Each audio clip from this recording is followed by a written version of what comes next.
31 मे रोजी नैऋत्य मान्सून केरळात दाखल होण्याची शक्यता, तर मान्सून आगमनाच्या बातमीनं शेतकऱ्यांसह सर्वांनाच दिलासा. घाटकोपरमधील मृतांचा आकडा 16 वर. होर्डिंगखाली दबलेल्या कारमधून 2 मृतदेह बाहेर काढले. ढिगाऱ्याखाली आणखी काही जण अडकल्याची भीती.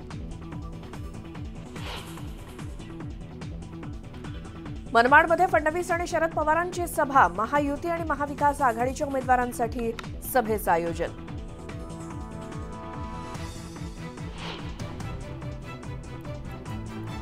नाशिकमध्ये महायुतीच्या उमेदवारांसाठी मुख्यमंत्री शिंदेंचा रोड शो. महायुतीच्या उमेदवारांचा करणार प्रचार.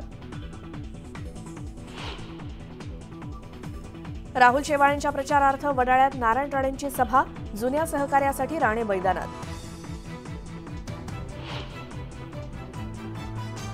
बाळासाहेब ठाकरे यांच्या स्वप्नातील मुंबई घडवण्याचा आमचा प्रयत्न. मुंबईतल्या रोड शो नंतर पंतप्रधान मोदींची प्रतिक्रिया.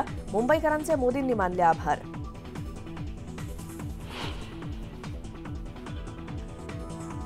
नरेंद्र मोदी आणि अमित शहांनी भगव्याला कलंक लावला. नाशिकच्या सभेत उद्धव ठाकरेंचा घणाघात.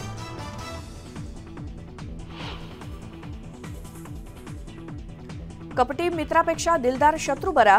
त्यात शत्रूनं मला मदत केली. संजय काका पाटील यांच्या विधानानं राजकीय वर्तुळात चर्चांना उधाण. सोशल मीडियावरील वादग्रस्त पोस्टवरून तुफान दगडफेक. बीडच्या केजमधील नांदुरघाट गावातली घटना. एका महिलेसह 3 जण जखमी.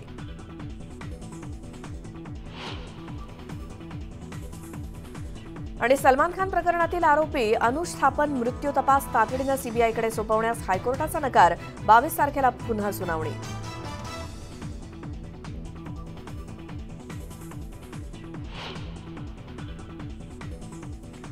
आणि या बुलेटिनची सुरुवात करूयात एका